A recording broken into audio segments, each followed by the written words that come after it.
దేవుళ్ళకు కూడా కష్టాలుంటాయి, దేవుళ్ళకు కూడా కథలుంటాయి. ఈ కష్టాలని కథలని బంధించి పురాణాల రూపంలో మనిషికి చెప్పే ప్రయత్నమే పురాణాలు. రామాయణం, మహాభారతంగా అనేక పురాణాలుగా బయటకు వచ్చాయి. ఈ అంశంపై అంటే అనేక వివాదాస్పద ట్వీట్లు చేసి ప్రకటనలు చేసిన రామ్ గోపాల్ వర్మ గారు పురాణాల గురించి, వాటిలోని క్యారెక్టర్స్ గురించి ఏమంటారో ఇవాల్టి రామోయిజం.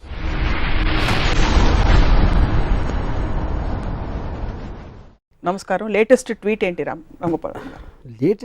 Latest tweet on Ramayanam Mahabharatam concept. Vinayaka Chavithi వచ్చినప్పుడు నేను ఒక సిరీస్ ఆఫ్ ట్వీట్స్ చేశాను. నేను ఐసిస్, అల్ ఖైదా లాంటి ఒక విపరీత టెర్రరిస్ట్ ఆర్గనైజేషన్లు చేసే ఘోరాల తర్వాత అంతకు మించిన ఘోరం నేను విన్నది, ఒక తండ్రి తన ఇంట్లోకి రానియట్లేదని ఒక కొడుకు తల నరికేశాడు అని నేను పెట్టిన ట్వీట్. ఒకవేళ తన కొడుకు తల నరికి తర్వాత ఏంటి విషయం తెలిసి తన కొడుకే అని తనకి తెలిసి దారేపో ఏనుగు తల నరికేసి ఏనుగు తల పెట్టేశాడు. ఏనుగు తల పెట్టి మనిషి మీద పెట్టే శక్తి ఉన్నప్పుడు తన కొడుకు తలే పెట్టచ్చు కదా, మళ్ళీ ఏనుగు తల ఎందుకు అనేది ఒక ట్వీట్ పెట్టాను. నాకు గణపతి కథ అలా చెప్పారు. ఫస్ట్ శివుడు అనే దేవుడికి తన కొడుకు తనే తెలియదా ఒకటి, అది పక్కన పెడదాం. ఒక చిన్న పిల్లడు లోపలికి రావద్దు అన్నాడు, కానీ అటాక్ కూడా చేయలేదు. నన్ను రావద్దు అంటావు రా అని తల నరికేస్తే నాకు తెలిసి తాలిబాన్ కూడా చేయలేదు, కానీ మన దేవుడు చేశారు. దాని తర్వాత ఏనుగుని చంపితే ఇప్పుడు WWF అంత గోల్ చేస్తారు, మేము సినిమాలో కుక్కను పెడితే సెన్సార్ వాళ్ళు కుక్కర్ని ఏమన్నా చేశారా అని అడుగుతారు. ఏమి అన్నం పోయిన తెలియదు ఏనుగుని చంపేసి దాని తలను పెట్టారు. ఆ తల ఎందుకు పెట్టలేదు అదో క్వశ్చన్.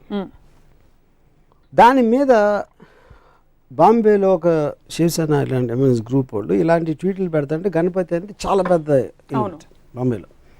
అంటే దాంట్లో ఒక లీడరు ఇప్పుడు మనం గొడవ చేస్తే దీని గురించి దాంట్లో లాజిక్ అంతా బయటికి అవుతారో తనకే పబ్లిసిటీ వస్తుంది, వదిలేయండి అని చెప్పాడు. సో నా పాయింట్ ఏంటంటే అది ఇప్పుడు మనం బ్లైండ్గా ఫాలో అవ్వటానికి ఒక దేవుడికి ఉన్న క్వాలిటీస్, ఆ దేవుడికి ఉన్న ఆ పర్టిక్యులర్ పురాణ పురుషుడికి ఉన్న క్వాలిటీస్ అనేది మనకు చాలా ఇంపార్టెంట్ స్టడీ చేయడం.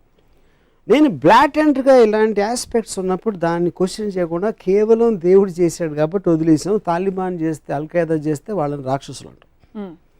ఇది ఒక ఎగ్జాంపుల్. రెండో ఎగ్జాంపుల్, రాముడు వనవాసానికి వెళ్ళిపోయాడు, సీతమ్మ లక్ష్మణుడు ముగ్గురు వెళ్ళిపోయారు. 14 సంవత్సరాలకి సరిపడా వాళ్ళకి బట్టలు ఆభరణాలు ఇచ్చారు.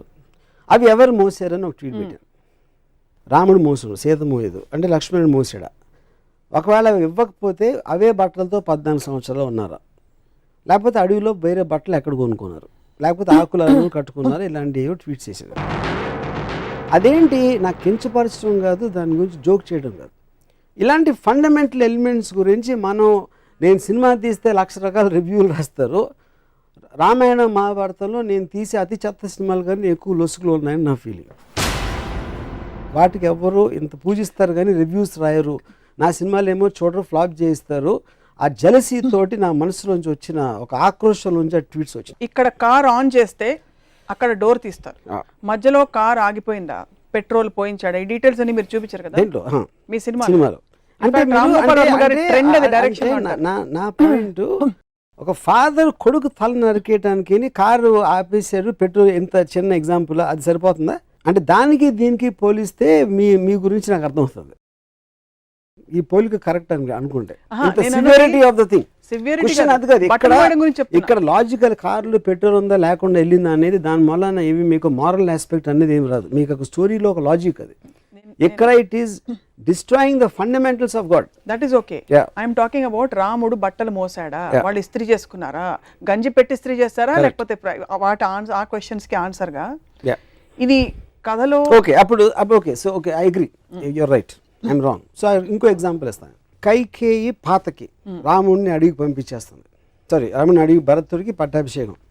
కైకేయి ఎందుకు చేసింది? రాముడు కన్నా తన కొడుకు అంటే ఎక్కువ ఇష్టం భరతుడు, తన భరతుడికే రావాలని ప్రతి తల్లికి ఉంటుంది. మాట ఇచ్చింది ఎవరు? దశరథుడు. నువ్వు ఏం చేస్తే చేస్తాను. ఎందుకు? ఆ పర్టిక్యులర్ టైంలో ఎమోషన్లో ఏదో ఒక టైంలో తను ఇచ్చాడు మాట. ఆ మాట ఇప్పుడు నాకు చేయాలని. రాముడే కావాలి, రాముడే ఎందుకు కావాలని నాకు బ్రాహ్మణంలో ఎక్కడా లేదు. ప్రజలకి ఏం చేస్తే రాముడే కావాలన్నాడు నాకు ఇంతవరకు అర్థం కాలేదు. ఓకే, రాముడు మంచోడు, take it for granted. Author Valmiki చెప్పాడు కాబట్టి నేను తీసుకుంటున్నాను. నెక్స్ట్ కట్ ఏంటి, ఒక రాజు, ఒక దశరథుడికి అయోధ్య రాజుగా ప్రజల పట్ల ఎక్కువ రెస్పాన్సిబిలిటీ ఉందా, పాతకైన కైకేయికి ఇచ్చిన మాట ఎక్కువ రెస్పాన్సిబిలిటీ ఉందా? అప్పుడు నాకు రంగనాయకం విశ్వరోక్షణలో ఒక ఎక్స్ట్రాడినరీ పాయింట్ ఏమనిపించిందంటే, కైకే నాకు ఇచ్చిన మాట మీరు నిలబెట్టుకోరు, మాట తప్పితే మోక్షం రాదు అనే భయంతో నా మాటకి విలువిస్తున్నారు. మోక్షం రాకపోతే స్వర్గప్రాప్తి రాదు, స్వర్గప్రాప్తి రాకపోతే రంభ ఉరుసులు దొరకరు. అది మెయిన్ పాయింట్ అక్కడ. ఒకవేళ తన పర్సనల్ హ్యాపీనెస్ మోక్షం రావాలి, స్వర్గం అలా నాది వచ్చేస్తే అయోధ్య ఏమైపోయినా నాకు పర్లేదంటే, అప్పుడు మనకు ఉన్న పొలిటికల్ లీడర్స్ స్విస్ బ్యాంక్లో నా డబ్బు ఉంటే చాలు, దేశం ఏమైపోయినా పర్లేదంటే దానికి దీనికి ఏంటి అసలు difference? Absolute no difference. So ఇది మోర్ రిలవెంట్ పాయింట్. ఇందాక ఇచ్చిన బట్టల పాయింట్ పక్కన పెట్టి ఈ పాయింట్ పెడుతున్నాయి ఇప్పుడు. ఇవన్నీ సింబాలిక్గా ఎందుకు చూడరు మీరు? ఏంటి సింబాలిక్? ఫేస్ వాల్యూ తీసుకోకుండా. ఫేస్ వాల్యూ ఎట్లా తీసుకోండి? దేవుళ్ళని కూడా ఫేస్ వాల్యూ తీసుకుంటే ఇప్పుడు సినిమాలని ఒక కేవలం వినోదం కోసం ఒక వారం వచ్చి 2వ వారం వెళ్ళిపోయి సినిమాకి మీరు అంత సీరియస్గా తీసుకుని దాన్ని విశ్లేషిస్తూ ఉంటే, మొత్తం మారల్ వాల్యూస్ నిలబెట్టే పురాణాలని ఇష్యూలు సీరియస్గా తీసుకుంటే ఎట్లా ఉంటుంది? సో తత్ఫలితంగా పురాణాలు కేవలం తలాతోకలేని ఇంట్రెస్టింగ్ కథలు ఆప్షనే అదా, లేకపోతే పురాణాలు సమాజ విరుద్ధంగా జరిగే అనేక అంశాలని మనం జస్టిఫై చేస్తున్నాం కాబట్టి పురాణాల్లోనే ఎక్కువ క్రైమ్స్ జరుగుతాయి. మన మామూలు మీరు రేపు పొద్దున ఈనాడు లేకపోతే టీవీ ఇలాంటి టీవీల్లో చూసే కన్నా ఎక్కువ క్రైమ్స్ నాకు తెలిసి పురాణాలు జరుగుతాయి. అబ్సల్యూట్లీ లేనిది. యూనో అది ఉండాలా ఉండకూడదా క్వశ్చన్ కాదు, పాయింట్ అది కాదు. మన అంత పూజ నుంచి అంటే అది మన మెంటల్ స్టేట్ని రిఫ్లెక్ట్ చేస్తుంది. పురాణాన్ని సీరియస్గా తీసుకునేవాళ్ళు అది యాక్చువల్లీ అతని మెంటల్ స్టేట్ రిఫ్లెక్షన్ అది. యూనో సో దాని మీద నేను అబ్జర్వేషన్ చెప్తున్నాను అంతే. రంగనాయకమ్మ గారి విశ్లేషణల ప్రభావం ఇది మీరు నేరుగా చదివి. రంగనాయకమ్మ విశ్లేషణ క్వశ్చన్, రంగనాయకమ్మ ఒక థాట్, ఐన్ ర్యాండ్ అనేది ఒక థాట్. వాళ్ళు ఇచ్చినట్టు తీసుకోకుండా దాన్ని ప్రశ్నించి దాని గురించి ఆలోచించి చేసిన ఒక విశ్లేషణ, ఒక ఆబ్జెక్టివిస్టిక్ అండర్స్టాండింగ్.